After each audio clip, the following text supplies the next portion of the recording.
Alright, well, I haven't been doing much videos of what I've been up to lately, so I thought I better at least give you guys a little update. So basically, long story short, I put my massive audio box in the Honda. As you can see, no more massive audio box. It's wicked. There's so much more room in my garage. Now, when I was running that in to power my Orion amplifier, I of course had the front alternator and battery, and I had it wired to a back battery here. Now, basically, if you guys are wondering what I got going on here, like, check this out. I got little speaker push terminals as these battery terminals. It's because for some reason these terminals, these batteries have these really strange terminals. Instead of just having like a standard little post that you connect like an average battery connector to, or terminal that turns into like a stud that you can put a nut on and then put your terminal on, obviously they gotta have these hella strange terminals. I don't know what type these are. I definitely don't like them. It's really annoying because, I mean, this really just doesn't look good with this washer and stuff. And then not only that, but I don't even really have any like parts store or whatever I can go and get some washers and shit on. Like I tried last night, went to O'Reilly's last night, got these bolts don't even fit. I mean, they don't even fit. They fit in these ones, they fit in these, because these are like square and they're a little bit bigger, but they won't fit in these ones. You gotta like thread them in. Not only that, but they only have bolts for one side of the, they only have nuts for one side of the actual bolt. If you guys can even see, there's two different threads on this bolt. I mean, there's like this one here and then this one here. Those nuts go on this top like thread right here, and there's no like nuts or bolts or anything to put on this side, which is annoying as hell because you can't even screw it down. So it's been definitely a challenge. So far I've had the best luck with adding these push terminals on here. I mean, these speaker push terminals. It doesn't look the greatest, I will admit that, but I mean, it's like the only thing to get a good solid like connection to the battery posts with without having to just full on strip the wire and start screwing it around the terminal or whatever, going through the terminal. That just obviously looks dank. But so far, I mean, there's a big old mess on top of here. But so far, I haven't really posted a status yet. This is where we're at. I know I got two different capacitors, not everything's matching. But if you guys are wondering, this is the capacitor from my big build that I used to have in my room with the 1812 and the 6.5. This is a new one. This one's even bigger. This one's rated at 2.4. This is, I think, a Chinese brand, so we're talking only maybe 1.5 farad, maybe not 2.4, but it's close. And this one's 500 kilofarads or whatever. I think that's how they say it. 500,000 microfarad. And then this one's just rated as farad. So this one definitely got a little bit more juice in there, just not much though. And then yeah, I've got the batteries. And then if you want to see how I got these wired up, I mean, I got holes drilled. You got holes drilled through the top there. Yeah, you can see. And then I got these terminals, or these distributors, that got four gauge inputs, and they come out with 1 0 gauge. And it was actually a challenge to find something like this. It was really surprising me how hard it was to find 4x 4 AWG to a 1/0 output. It was really challenging. Actually, they rated this one as a 1/0 input and 4 gauge outputs, but I'm using it the other way around. We're gonna have it so I can connect all the components in here to the distributors and have these be our main amp runs. So it should be interesting. We should have a pretty solid amount of power. So far, it's actually looking pretty good in here. This is my first time actually using heat shrink, to be honest with you guys. I had to use a lighter, and as you can see, I kind of got to the point where it's looking burnt, a little bit burnt. This terminal down here doesn't have heat shrink on it because I messed up. I thought this was the positive and I thought this was the negative, when that's the positive and that's the negative. So I had to take this terminal off. Like, I had to hammer it off into like a square or something so I could pull the wire out. I had to get a new wire and recrimp it, run it back up there to the distributor, which kind of was pissing me off. I was like, oh my god. But other than that, I mean, we got the negatives. Everything else is heat shrinked. I mean, even these terminals, I got a little like rubber, I forgot what they called those, like little rubber things around the terminal. So I mean, it's looking solid. I just don't really like what's going on here.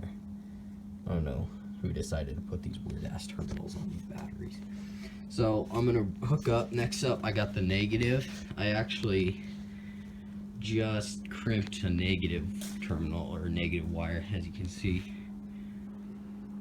Here it is. I'm not sure how well my camera wants to focus on it. You gonna focus for me? No, okay. But yeah, if you guys are wondering what type of wire this is actually New Concepts Colossus cable. I was gonna do, like I don't even know if I said this in the beginning of the video. I was doing like a full build video of all this. I mean, it sucked. I can't find the actual video I was recording. I was so pissed. I couldn't find anything. I was hella pissed. So we're just left now.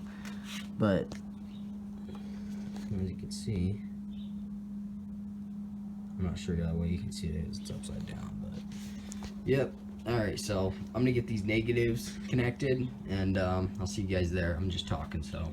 Alright, now this is like one of the jumpiest parts. I got my negative terminal screwed on. It's hanging out there. Now I got this charger, this little battery charger. It is really small battery charger, and I'm gonna charge up these capacitors. Now, they say you kind of wanna, there's like a way you gotta charge them up. I don't even follow those. I just plug it in. Now, I've never ran 2 capacitors before, so there's a lot of capacitance here in the system. So, we're gonna have a pretty big shock. Actually, you know what? I got a better idea. I think if I'm remembering correctly, if you don't have any power and you plug in and you got like a solid connection, I'm pretty sure it doesn't spark. I'm like pretty sure, but here we go.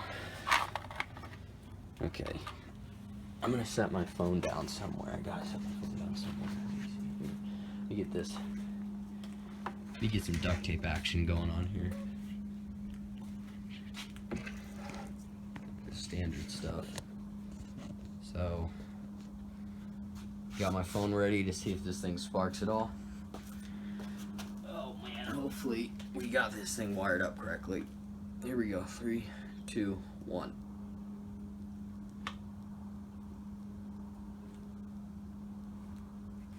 What the hell?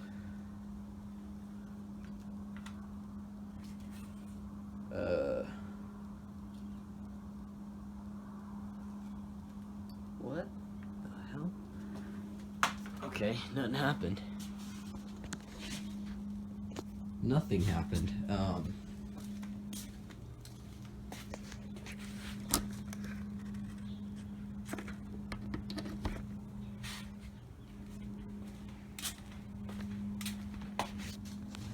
That's kind of weird. Let me try it again though. Okay, here we go. 3, 2, 1.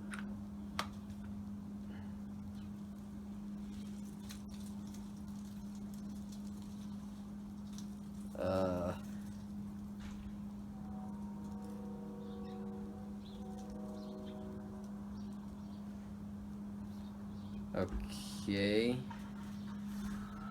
Nothing happened, but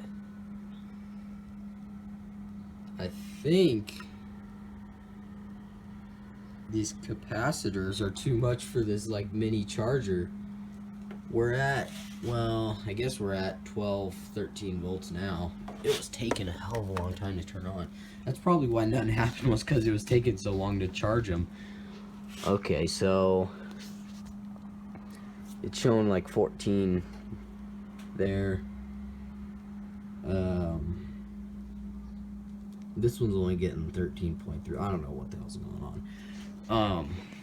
So now that we got these caps charged, because I already knew, since I have my positive connected and I got my negative connected too, I already knew that if I had this terminal, or if I had this wire touch this terminal, we're gonna get a really big spark, like huge spark. I only ran this one capacitor in my bedroom, and every time I plugged the amp in, or every time I started wiring up and I touched the terminal, it was a big spark, huge spark. Now that we got like another capacitor that has even more farads, like probably double that one, yeah, that would have been a big fucking spark.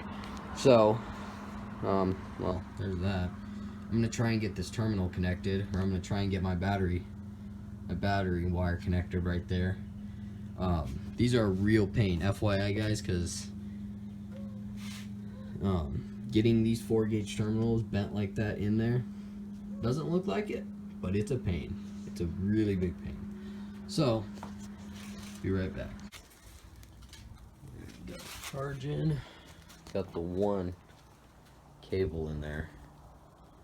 I don't know how well you can see. Of course, it was a fucker of all, obviously. And, it's charging right now. Of course, this one ain't hooked up. Negative ain't connected yet. That one is. No, it looks like it on video that those lights are kind of like blinking or whatever. But they're not. They're not blinking. I don't know why it's doing that, but, or on the camera, but in real life they're not blinking. You can definitely tell the voltage meters are a little off. I don't know why. I don't know what the correct voltage is. But I'll hook up a multimeter and see what we got. Okay, so multimeter wise, can't even really see it. We're resting at 2.85 right now, 2.85 volts. Is it killing my little charger here? I think it is. But we're resting at 2.85 right now, which is pretty good, because it's clear the charger's off, but we're at 2.83 out of this 12 volt battery here, which means this one's definitely charged, which is really good. I just need to hook this one up and get this one charging at the same time. But to check, I think this one is seeing 12.62, it says, and it's 2.82. I don't know what the hell is going on there, but it was showing that this one was at 12.9, so I think this one's the most accurate one. Strangely enough, the Walmart one's the most accurate out of whatever this one came from. Because honestly, I don't know where this came from. Don't ask me. It's wicked, so I don't know what's going on there. So you guys are probably wondering why I don't have the negative of this battery hooked up. I got a push terminal, I got another one, but I need another washer like this. I need another washer like that. And I've searched my entire house and I cannot find a washer like that. I can't screw it down with just the bolt head, because the bolt head just goes right through. I mean, so I can't screw it down with just the bolt head. I gotta have this particular washer. I searched my entire house and I can't find one. It's just stupid. I mean, I got washers like all over the place. I mean, like, I got this one, but that one just way too big as usual. Way too big. I got a big washer here. Once again, it just goes right through. So I don't know. I can't find a washer, so I'm gonna have to run to the hardware store and hope to God I can actually find a washer like this one. And it's weird because I only gotta buy one of them. So they're only gonna, I probably should only bring like $1 bill, like right there. So I'm gonna go run to the hardware store, and I'm gonna go walk to the hardware store and go find some washers or something. Fucking hand, out of my entire house, I can't find a washer that fits this bolt. It's dumb as shit, God. Okay, walking down this ditch road. In my thong, or my flip-flops as usual. Oh boy, I'm terrible. I need to quit wearing flip-flops as much. I used to have a really bad tan line. It was terrible. Yo, I deadass thought that was like a raccoon or something crawling up in there. No, it's a cat. Huh. Damn, this ditch smells like ass.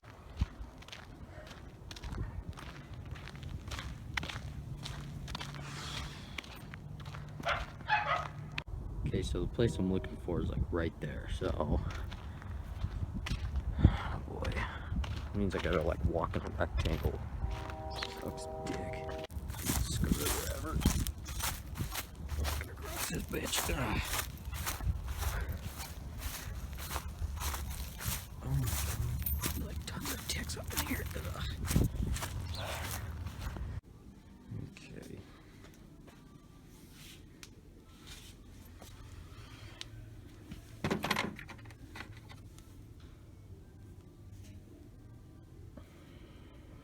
I think that'll work. Yeah, that'll work. Well, the guy knew my dad, and since I just was getting one of these blow washers, he just told me to have it. I was like, oh, you sure don't want $1 or anything? And he's all, no. It's like it costs more paper than that thing's worth or something like that. So I was like, alright, shoot, I'll take that. So, I'm gonna walk back to my house. Get this thing on here. It kind of sucks how fat it is, but they really didn't have much options for washers. But as long as it holds down, what's up? Walking by the ditch as usual. I thought I saw that raccoon or whatever the hell. Ugh. Yep, still my flip-flops. Actually, I haven't even been home, so of course I'm still in my flip-flops. Fuck me. Okay, so now I'm back at my house, got the little washer, got my little bolt. It's time to hook this. It's time to hook up my negative. So I'm gonna have to make a wire, which I already got the length of.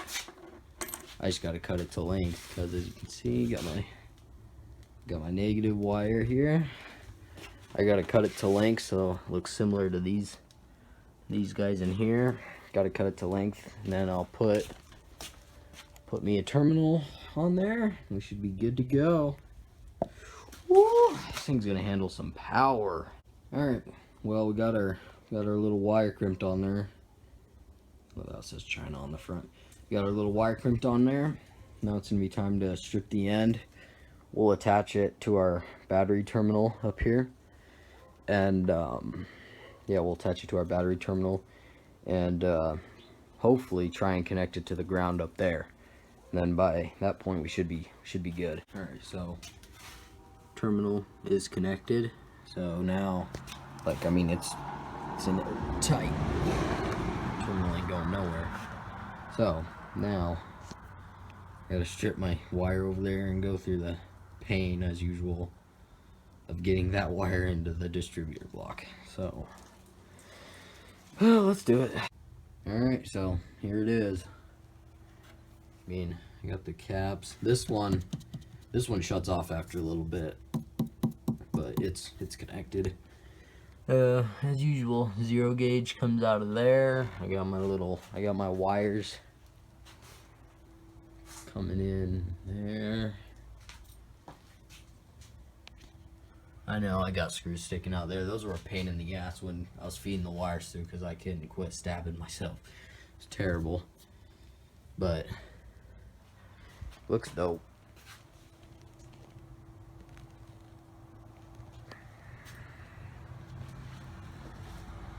And then this is a front face, so obviously that screws on, lines up a little bit better. Like I've had it screwed on before, and that's how you can see. You can see where the paint didn't get it, but it looks dope. This thing's gonna handle some stupid power.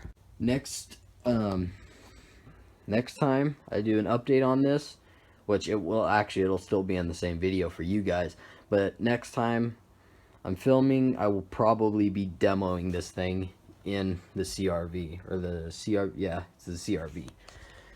So, without further ado, see you guys later.